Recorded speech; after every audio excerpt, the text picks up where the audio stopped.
Beast Larson, doing a bench.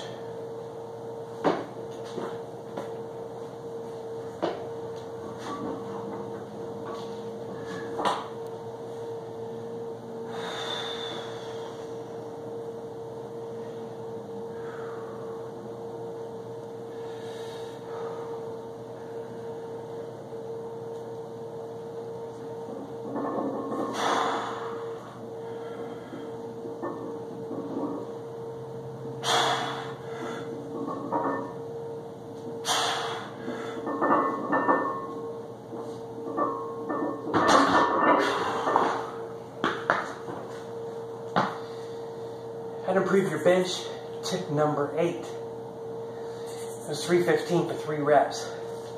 Been on antibiotics for 3 days, sinus infection, respiratory. Tip number 8 is to know your body. Know your limitations, know how things react to you. When you're feeling good and when you're feeling bad. Bodybuilders don't have 6 days a week of feeling good and 7 days of rest and cheat day. Tuesday, Wednesday, maybe Friday doesn't feel good to them.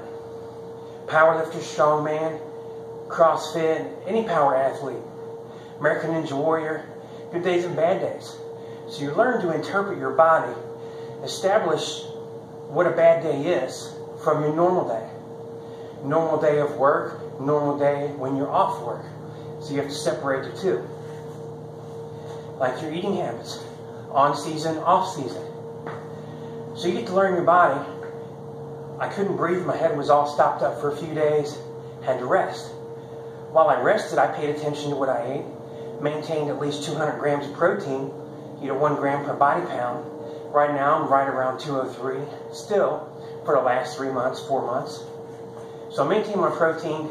My carbs were good, but I didn't eat excess because I wasn't going to be lifting or burning anything. So today I get out and I feel better. Today's Friday. After being on the antibiotics and not feeling good, I do some things, run some errands, come home doing some work around the house. Today is an off day, off from work day I mean, and I decide I'm doing some bench while I'm working outside. So I warm up good, I start doing some things, and some days you feel like your muscles are electrified, they're just really on fire, but you got to learn this feeling and pay attention. Because you may overexert yourself, you may exhaust yourself during the warm-up and preparing for the big thing that's in your brain. So you learn how to separate these things, you learn to read your body. So I'm going through and I'm warming up, doing some sets. Last week I did 295, actually earlier this week, Monday, 295 5 times on the flat bench. And I felt pretty good, but I could tell I was starting to feel sick from sinus. So you learn to interpret that. Haven't lifted since Monday. Today's Friday. Doing some flat bench. Got 3 plates on each side. 315. I laid down in 295. Getting up to it, I did 1 rep and it kind of felt heavy and it felt awkward in my shoulders. I wasn't getting that great excited feeling. Definitely not a competition day feeling where you're out and you've got the noise and excitement and family support. I thought, I'm going to put 315 on, because I haven't done this lately, and just do 1 rep. Well, I did 3. Could have done a little bit more, but I wanted to stop there. Don't want to push too far. Don't want to push your luck out. So this is what I've learned how to interpret my body. On days, what goes along with this interpretation is how to react, how to have a plan B and a plan C. When you go into the workout, you go to the gym or home, wherever you're at, you have a plan, you want to do this, whatever it is in your head. Whether you're doing chest day, chest and leg day, whatever variety you have a plan B. Because as you're going, you may need to alter that a little bit. Some days the flat bench doesn't go so well. I may just drop weight and do high reps. I may switch and go right to incline. Some days I only flat bench and incline the next day. That's a plan B. I may stop my bench. I may go and do some heavier back work, do some heavy dumbbell rows, start working some legs or calves, forearms, something like that, and come back to the bench. It's not always in black and white how you write it and prepare it in your head. Sometimes you may need to go from beginning to end of workout and work backwards. So be spontaneous. That's what I'm getting at. I don't want to be long-winded right now. But be spontaneous. Be flexible. Adjust. When something's feeling really good, go with it. Go with it. But know what you're doing so you don't overtrain, so you don't hurt yourself. Injuries takes time. Time means you're not working out. It's like a surgery. You don't want to go 2 to 3 months of no working out. When you're used to being very active, that 2 to 3 months, mentally and physically, is a major setback.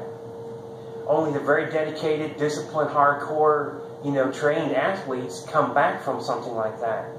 I had a good friend, had an injury and surgery, never recovered.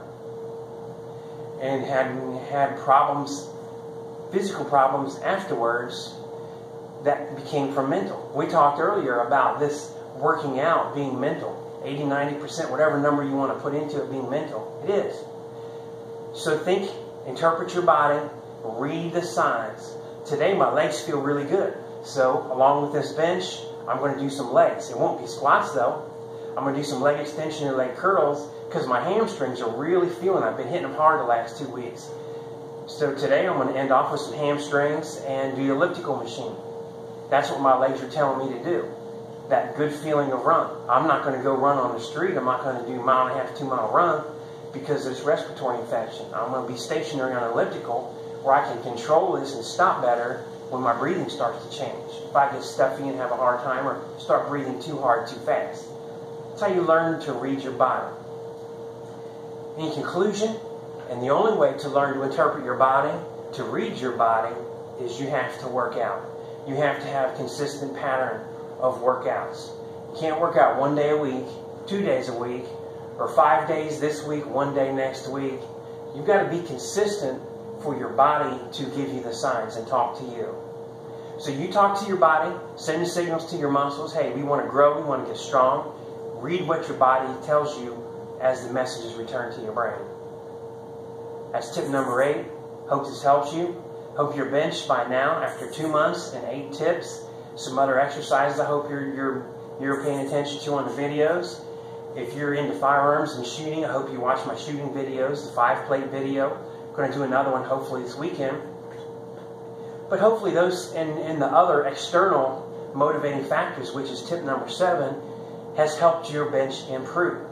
I'd love to hear from you on Facebook, Instagram, Sergeant Beast Larson. I'll close by saying I've got 2 close friends that in the last 2 months have changed their diet. They're very busy at work. They haven't had time to work out. But they've changed their diet. They've taken charge of that part of their life. And both of them have lost enough weight that their clothes are starting to really change. I'm very proud of them. Thanks for paying attention, you 2 guys. Good friends of mine. Thanks for listening, everybody else. And I'll see you soon.